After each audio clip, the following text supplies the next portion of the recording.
पहले तो हमारे चैनल की तरफ से बहुत बहुत शुभकामनाएं सर। बहुत बहुत क्या कहना चाहेंगे कि आपको भारतीय जनता पार्टी ने अपना उम्मीदवार घोषित किया है करनाल से? क्योंकि सर पार्टी वालों सर गल करी थे, विश्वास जताया सर ਤੁਹਾਡੇ ਤੇ सर ਹੁਣ करनाल ਦੀ ਜਨਤਾ ਨੂੰ ਕਿਵੇਂ ਸਰ ਇੱਕ ਵਿਸ਼ਵਾਸ ਦਿਲਾਓਗੇ ਕਿ ਸਰ ਤੁਹਾਡੇ ਹੁਣ ਪ੍ਰੋਗਰਾਮ ਰਹਿਣ ਵਾਲੇ ਨੇ ਸਰ? ਹਾਂਜੀ ਜਗਮੋਹਨ ਲਾਲ ਜੀ। सब तो पहले तो मैं उस वाहिगुरु परमात्मा का धन्यवाद करना वा जिन्हों के आशीर्वाद नाल आज दिन मैंने देखने को मिले। उनका बहुत आशीर्वाद है उस परम पिता परमात्मा का मुझ पर, मेरे परिवार पर। उसके बाद मैं परम पूजनीय प्रथा स्मरणीय गीता मनीषी स्वामी दयानंद जी महाराज जी, जिनका परिवार पर असीम कृपा और स्नेह बना रहता है, और उनके आशीर्वाद से आज इस मुकाम तक पहुंचा हूं।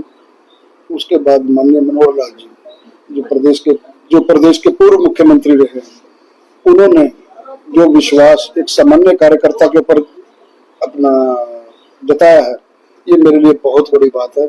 उसके बाद आदरणीय वर्तमान मुख्यमंत्री श्री नायब सैनी जी, जिन्हों की ये उपचुनाव में यहाँ से भारी जीत हुई, उन्होंने जो विश्वास मेरे पर जताया। कृष्ण पाल गुर्जर जी जो केंद्रीय मंत्री हैं, वो मेरे राजनीतिक गुरु हैं, उनका आशीर्वाद मेरे साथ सदैव बना रहा। उसके बाद करनाल से हमारे जिला अध्यक्ष माननीय जिलाध्यक्ष श्री योगेंद्र राणा जी, हमारे यहाँ से पूर्व में पार्षद रही बहन अपना महापौर रही बहन रेणुबाला गुप्ता जी, माननीय मुख्यमंत्री जी के वरिष्ठ संजय पटला जी, ये सब वो साथी हैं जिनकी शुभकामनाओं से, जिनके आशीर्वाद से मैं यहाँ तक आज पहुंचा हूँ।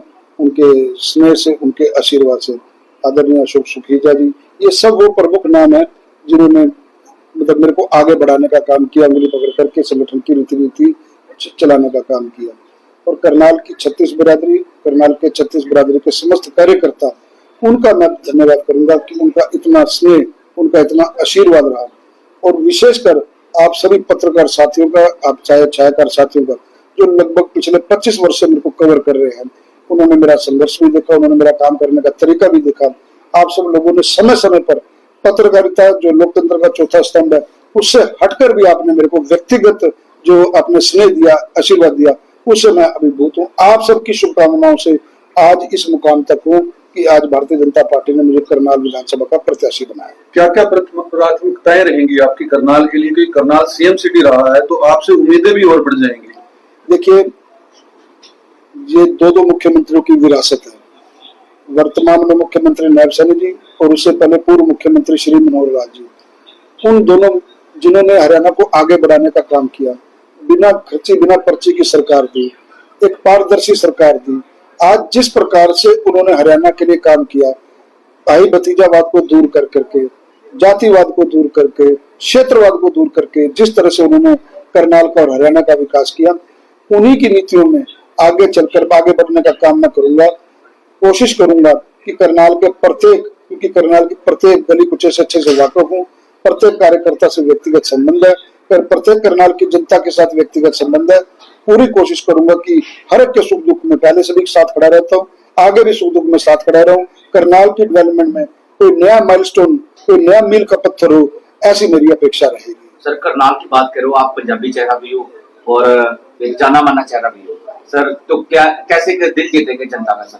देखिए, निश्चित पंजाबी चेहरा, लोकल चेहरा बहुत बड़ी बात होती है। देखिए, निश्चित ही इसमें कोई दो राय नहीं है। जब व्यक्ति एक अपने जिस समाज से आता हो, जिस समाज में पैदा हो, तो समाज का एक बहुत बड़ा योगदान होता है। समाज को दरकिनार नहीं किया जा सकता।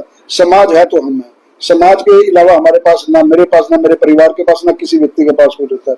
लेकिन उसके साथ साथ एक पर्टिकुलर समाज के साथ चलने के साथ साथ जो 36 बिरादरी है, और चाहे वैश्य समुदाय है, चाहे वाल्मीकि समुदाय है, चाहे ओबीसी समुदाय है, उन सब अपना साथियों को साथ लेकर के, क्योंकि जब ये वसुधैव कुटुंब की बात हम लोग करते हैं, 36 बिरादरी की बात करते हैं, तो उसमें सब लोग सम्मिलित होते हैं। कोई एक व्यक्ति एक विशेष समाज से आगे नहीं बढ़ सकता। हमारा देश इस मामले में जाना जाता है कि हम लोग सम्मिलित करते हैं 36 बिरादरियों को, उन सबको साथ लेकर के आगे चलने का काम करूंगा।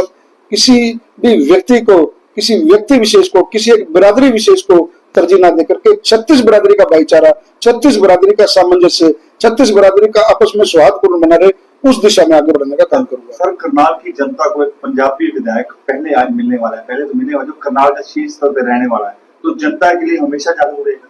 देखिए, मैं करनाल के अंदर यही पैदा हुआ हूँ, यही जन्मा हूँ, यही अपना पला बड़ा हूँ। तो करनाल के लोगों ने बहुत स्नेह दिया। मैंने जैसे कहा कि आप लोगों को देख लो, पत्रकार छायाकर साथियों ने लीक से हट करके अपने बीच का साथी समझा, क्योंकि पार्टी ने मेरे को लगातार मीडिया की ही जिम्मेवारी, मतलब ज्यादातर मेरा मीडिया के क्षेत्र में ही काम रहा है। उस नाते से भी आप लोग मेरा स्वभाव भी जानते हो, मेरे काम करने का तरीका भी जानते हो। तो मैं करनाल के प्रत्येक व्यक्ति के सुख दुख में पहले से शामिल होता रहूं, और आगे भी परमात्मा मेरे को ऐसी, वाहिगुरु ऐसी मेरे को अपना प्रेरणा दे, मेरे को हिम्मत दे, ताकि मैं करनाल की जनता के लिए कोई नया माइलस्टोन, कोई नया मील का पत्थर खड़ा कर सकूं। तो जनता से सर क्या अपील करना चाहिए? आपके माध्यम से मैं जनता से यही अपील करूंगा कि अपने बच्चे पर, अपने बेटे पर, अपने भाई के ऊपर वो पूरा विश्वास जताए। एक बार भाई को आजमाएं। करनाल के अंदर रहने वाला हूँ, आप लोगों के बीच में हूँ, यही जन्मा पला हूँ, और आप लोगों की दिन रात सेवा करने का जो भारतीय जनता पार्टी ने मौका दिया, उसको दिल जान से आपके साथ लगूंगा। आनंद जी, कई बार होता है पार्टी में, जैसे आपको टिकट मिल गई, आपके जो साथी हैं वो भी नाराज हो सकते हैं, उनको भी मनाने नहीं, भारतीय जनता पार्टी में देखिए कोई नाराज नहीं होता, किसी प्रकार की कोई नाराजगी नहीं है। मेरा किसी के साथ कोई द्वेष नहीं है, मेरा किसी के साथ कोई इस प्रकार का अपना वाद विवाद नहीं है। कोई पल भर के लिए ठीक है, हर आपने मीडिया में देखे, इसमें कोई दो राय नहीं है, मीडिया में इस प्रकार की कुछ खबरें आती है, लेकिन सब लोग ये भारतीय जनता पार्टी का परिवार है। समय आते आते एक दिन में सबके साथ लूंगा, सबका आशीर्वाद लूंगा, सबको अपनी बात समझाने का प्रयास करूंगा, सबको संगठन की बात करने का प्रयास करूंगा, और सबको साथ लेकर के चलूंगा। अगर कोई किसी वजह से कुछ, मैंने कहा कि मेरी व्यक्तिगत नाराजगी नहीं है। पार्टी में टिकट मांगने वाले 10 चेहरे होते हैं, और मांगनी भी चाहिए, हर एक का हक है। और पार्टी जिसको कमल का फूल, हमारे यहाँ प्रत्याशी कमल का फूल होता है, जगमोहन में कोई प्रत्याशी नहीं है। कमल का फूल जिसको पार्टी ने लगा के भेजा, सब उसके साथ दिल जान से लग जाते हैं। सर, आप जनता के बीच जाओगे तो सर, जैसे कांग्रेस कर रही है हरियाणा मांगे हिसाब, सर एक भाजपा की क्या नीति है जो जनता को सर उजागर करने का काम करेगी आपके जरिए? देखिए, कांग्रेस जो 10 साल का हिसाब मांग रही है, उसको हमारे माननीय मुख्यमंत्री ने प्रेस करी थी परसों चंडीगढ़ में, और उन्होंने इतने सवाल पूछे थे, हुड्डा जी के राज के हिसाब मांगे थे। 5 सवाल पूछे थे। तो कांग्रेस अपना हिसाब देना। कांग्रेस में जिस प्रकार से भर्तियां होती रही, उनका हिसाब कौन देगा? कांग्रेस में जिस प्रकार से लूट गैंग चलता रहा, सीएलयू की बंदर बांट होती रही, उसका हिसाब कौन देगा? कांग्रेस में जिस प्रकार से भोले वाले गरीब किसानों की जमीन सेक्शन लगा करके हड़पी गई और अपना वाड्रा जी को दी गई, उसका हिसाब कौन देगा?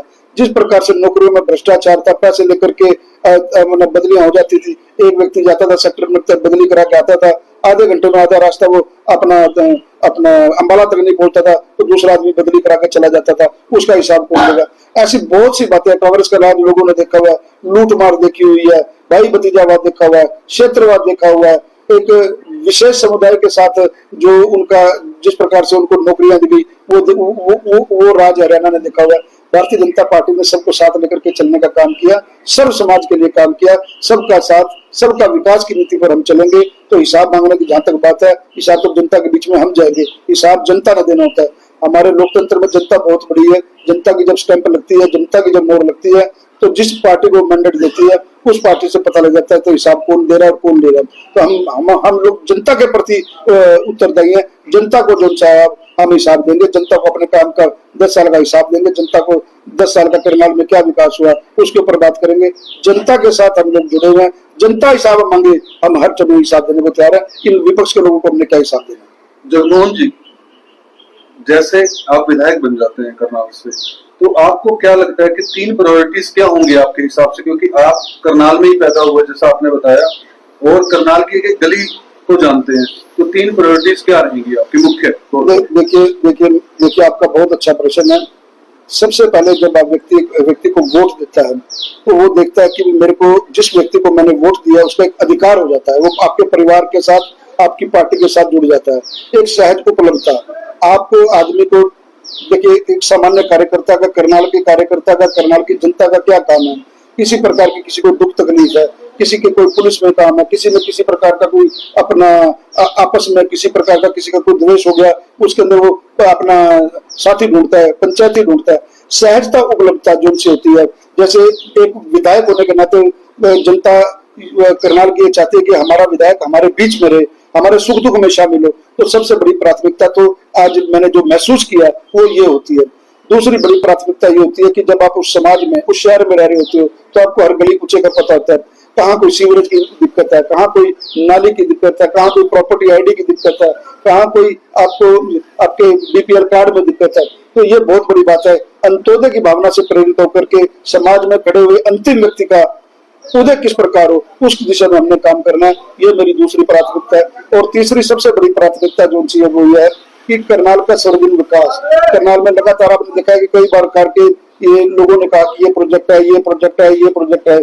जब आप करनाल के रहने वाले होते हो, आप यही जमे पले होते हो, तो आपका एक इंटरेस्ट हो जाता है कि मेरे शहर में ये चीज है, मेरे शहर में ये प्रमुखता के साथ ये चीज बने, मेरे शहर में कोई स्टेडियम है, मेरे शहर में कोई खेल का बड़ा मैदान है, मेरे शहर में कोई एयरपोर्ट का विकास हो, मेरे शहर में कोई किसी प्रकार की कोई नई इंडस्ट्री है जिससे युवाओं को रोजगार मिले। देखिए आप लगातार युवा यहाँ से पलायन कर रहे हैं और करनाल जिले में से तो काफी गाँवों से लोग मतलब गाँव के गाँव मुक्त होते जा रहे हैं। लेकिन वो ये सब प्राथमिकता रहेंगी।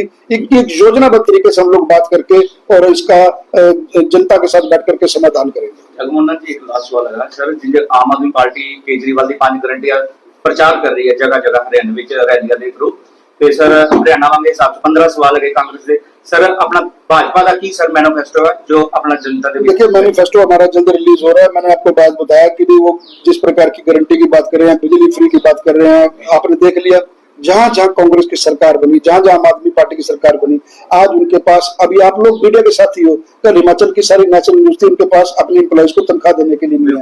जब आप मुफ्त की रेवड़ियां बांटोगे, आप 250 यूनिट या 200 यूनिट बिजली फ्री दे रहे हो और 201 होते हुए पूरा पूरा बिल ले रहे हो, तो एक प्रकार का जनता के साथ छल है, जनता के साथ एक धोखा है। ऐसी किसी मुफ्त की योजना के साथ नहीं, हम जनता को जो अच्छी चीजें हैं वो समयबद्ध तरीके से उपलब्ध कराएं, एक रात पे उपलब्ध कराएं।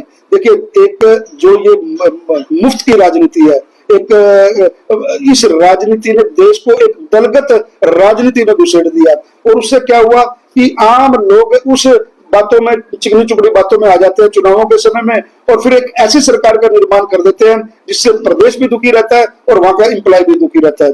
तो जहां जहां भी सरकारें बनी इनकी, इन्होंने राजस्थान में सरकार बनाई, इन्होंने कहा पहली कलम से किसानों के कर्जे माफ करेंगे, किसी के कर्जे माफ हुए, लोगों ने, किसानों ने आत्महत्या करी। तो इस प्रकार के लोग लुभावन वायदे, इस प्रकार के छल कपट वाले वायदे भारतीय जनता पार्टी नहीं करेगी। भारतीय जनता पार्टी विकास के मुद्दे पर राजनीति करेगी।